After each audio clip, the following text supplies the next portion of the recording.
Hi guys, welcome back to my channel. Enough of this right now. Now we're going to the question a testimony. You have to subscribe, click the link. Let's go get to it right now. Okay, going to question testimony. Question testimony. Question testimony. Oh my god, down. Question testimony. Let's see.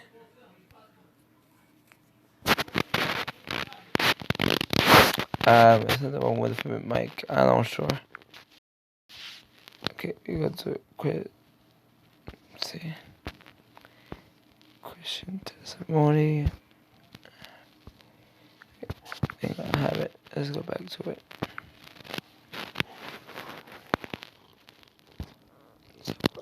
Yeah.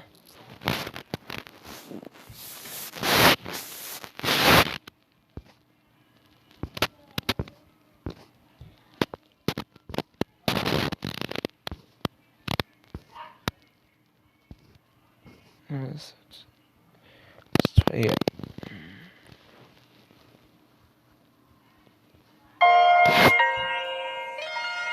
In 1984, I was born into a hopeless situation. And I was raised in a hopeless situation, and then I became a hopeless situation.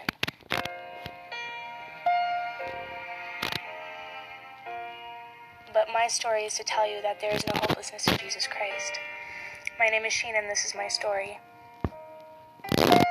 Growing up, I grew up in a drug addict's home. Both my parents were drug addicts, unmarried and young. I wasn't taken care of, and I grew up in a crack house until the age of 4. My father was a drug dealer, and I never saw my mother. He abandoned me when I was 4 years old at a babysitter's house, and it was my little sister and I. Before that time, I was just, malnourished. You can imagine living in a crack house. I wasn't taken care of very much, and just had sores all over me. I was a dirty little girl. Then from the ages of 4 to 13, I was placed with relatives that were very abusive towards me. They would physically beat me, they'd throw me up against walls, and degrade me, and just made me feel unwanted. I never felt loved my whole life. They're very abusive mentally, tell me that I was fat, I was ugly, I was stupid. They didn't want me, and I was a burden on them. I always felt like I was unwanted, that I was a burden, and I just remember just being going to school and having bruises and having a fat lip and having a black eye and, having to lie, why do you have bruises on you? And I'd say, oh, I fell down the stairs or I fell off my bike and things like that. I just grew up in fear, not knowing that that wasn't normal. By the age of 10 years old, I started to realize that that wasn't normal, that every little 10-year-old little girl doesn't get abused at home, that they don't have to go through that, and they have parents that love them. I didn't know what love was. The only form of love I knew was sexual abuse, I guess. My aunt's father, during those years growing up in their house, he would sexually abuse me, and I thought it was normal. I didn't know it was wrong. I would look in the mirror when I was, 7, 8 years old and think I was pregnant. One day, I told my aunt what happened to me and that her father was abusing me, and she put me on the morning after pill, and she beat me up for it, and she told me that if I ever had a baby, she would kill it.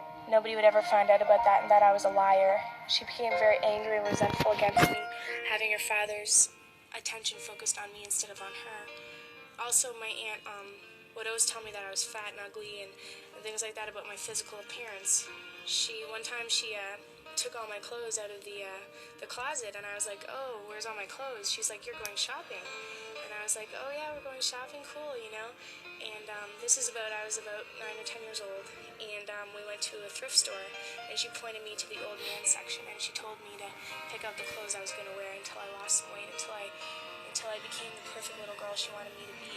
And that's what I strived for my whole life. I strived for love. I strived to be what everybody wanted me to be, and unfortunately, I looked for love in the wrong places. At 10 years old, I became bulimic, an eating disorder. I hated myself. I would look in the mirror and cry, thinking of how ugly I was and things things like that. I turned to drugs when I was 10 years old, started smoking weed. By the time I was 13, it progressed into, acid and things like that, and just didn't care. I didn't care about my purity anymore. I lost my virginity when I was very young. I don't even remember when.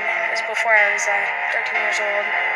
I was raped repeatedly times, by different people, and I just didn't care. I had no worth of life. I had nothing. I would just do drugs every day. I'd wake up in the morning and do drugs to try to cover up that hurt and pain.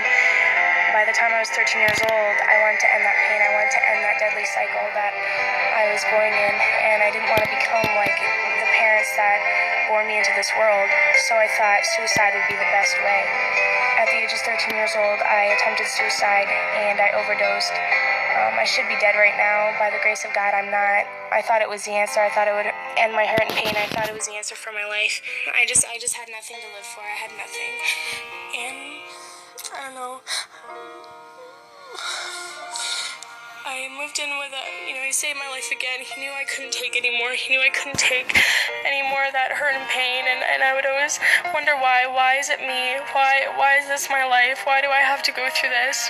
Why do I have drug addict parents and was abandoned? And why do I grow up in this? Why am I being sexually abused? What's wrong with me? And I thought it was my fault, and I just wanted to end it. I had nothing to live for, nothing. I didn't know about God or His grace or His love. I was so empty, and God saved my life from that situation, and then I'm going to tell you about how I became that hopeless situation. I became what I never wanted to.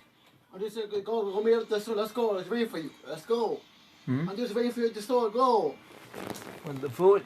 Yes, you go. Call him for yourself.